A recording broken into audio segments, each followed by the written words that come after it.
Hello everyone, welcome back to Focused Survival. Since I already explained what this series is in the previous video, let's get right to it. So, today's focus is the acquisition of vital supplies, namely food and water. Oh, and by the way, if I wasn't clear enough in the day 1 video, you can do all of these things in any order you prefer. This order is the one that works best for me and I'm sharing it with you. Now, let's get back on track. When you start a game for the first time, you already have some food and water on you, but they won't be enough, which is why the first thing you should do as soon as you've secured a shelter is find a water source and obtain food. If you happen to come across a settlement, all you need to do is scavenge cupboards and fridges in the abandoned houses. If you're far from civilization, you're going to have to get these the hard way. Before talking about this hard way, let's tie up a loose end from the first day. Once you completed the basic survival mission, in addition to your reward of 5 skill points, the nearest trading outpost was marked on your map. You're going to want to take a look at the map and assess the distance between you and the trader's location. If, and only if, it's no further than 1 kilometer away, you can just walk towards there and gather materials along the way. Cut down withered trees on your path, gather plants, loot containers, do all the good stuff that I also talked about in the previous episode. If you come across short iron pipes in your travels, do not throw them away because they are vital for the day 3 objective. I will assume you won't find any, and instead I choose to elaborate more on them in the day 3 video. If you also happen to come across a campsite in your travels and you consider to have enough time, tear down the tents until you get about 500 cloth, because the cloth is one of the best early game items you can give to the trader in exchange for money. Once you meet the trader, you're going to want to sell him whatever bits and pieces you don't need, such as the cloth, in exchange for Duke's Casino tokens, or Dukes for short. Also check his stock for any important goodies, such as a good melee weapon or a rare skill book. If he has something you desperately want, you're going to want to stray from the path I present you in this tutorial series and focus instead on getting money to afford that thing before his stock refreshes. But if his stock lacks interesting items and you're dirt poor, check out the rest of his outpost. There's usually lots of workstations around, such as the chemistry station, workbench, even a forge, but they are usually damaged and unable to be repaired. You might also happen to be a lucky son of a gun and the workstations are all in working order, in which case you should consider building a base near the outpost. In addition to workstations, functional or not, there's also a vending machine within the perimeter. This vending machine takes your dukes in exchange for canned food or bottled water, and it may prove to be the only source of vital resources around. But enough about trading. I will make a separate video for this subject in which I'll talk about it in even greater detail. What I mentioned so far only scratches the surface of the trading system. So, let's finally move on to the main focus of the day. An average human can survive for up to 20 days without food, but keep him without water for only 3 days and he will most likely die, which is why the first thing you need to do is find a water source.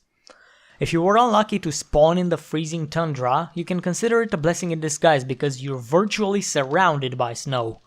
Use the shovel you crafted in day 1 to gather a sufficient quantity of snow and then you'll be able to boil it over a campfire. If there is no snow around you, you can go to a vantage point and look for a water source. It could be a lake or a river, or even a lonely water tower in the wasteland. Go there with any empty cans or jars you have and fill them up. If you're in a settlement, know that some buildings may also have water sources inside, such as a pool or a flooded basement. Keep this in mind for the long term. Once you fill up a container from dirty water sources, you'll obtain murky water. Drinking this can fill up your hydration, but it can have dire consequences on your health that can only be cured by goldenrod tea or, in severe cases, antibiotics. The good news is that you don't need to drink murky water since you can purify it by boiling it using the campfire. If you have a cooking pot, you can purify bottled water, but if your campfire is lacking basic appliances, you can boil the canned water instead. Only drawback of canned water is the fact that it does not stack.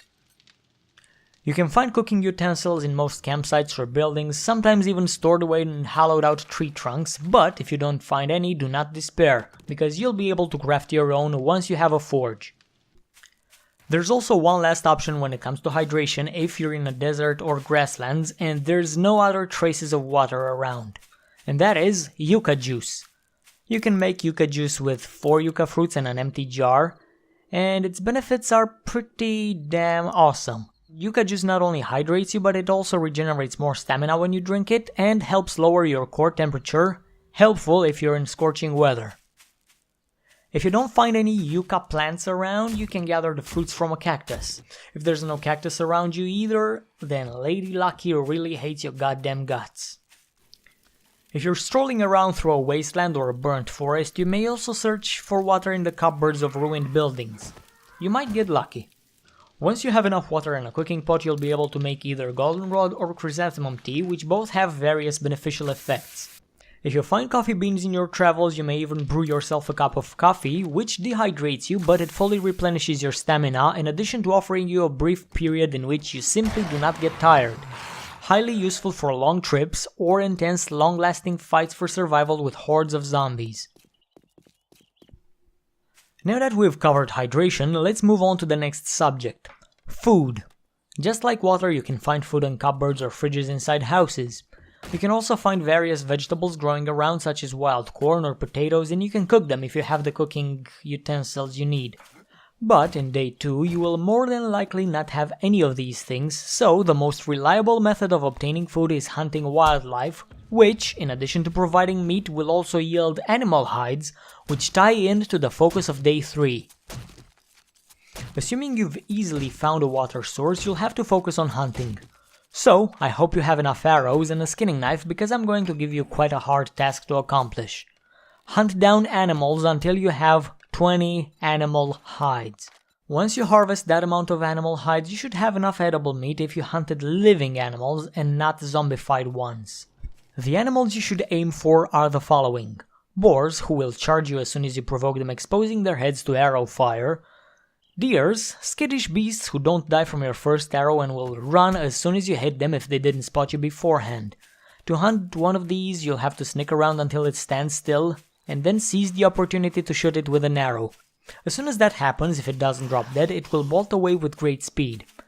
You should do your best to chase it and keep it in your sights, because it may drop dead from bleeding out. You wouldn't want to lose your target in the tall grass that way. After you chase it for a while and it comes to a stop, another arrow should be enough to finish the job.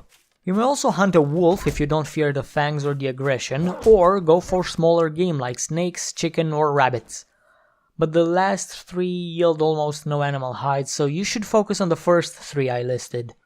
You will also encounter large predators such as the bear or the direwolf, but you'd best keep your distance from these until you have high-powered weaponry. What if your hunting trip was a complete failure? Does that mean you will starve to death? Not really. You can still find various things to eat. Yucca fruits are abundant in their biomes and are entirely safe to eat. And you can also find snowberries around pretty much everywhere, but you shouldn't eat more than 2 of these at a time, because in great quantities they can be poisonous. There's also less appealing options such as the rotten sandwiches that can stave off starvation at the risk of food poisoning. There's also one extremely dangerous last-ditch option, which may be the only one available. Let me give you a concrete example. During Blood Moon, one of my friends got himself stuck in a house surrounded by feral zombies, and he didn't have any food on him, nor the way to obtain it. He would have starved by morning if he didn't lure one of the zombies to him, killed him, and ate his rotting flesh.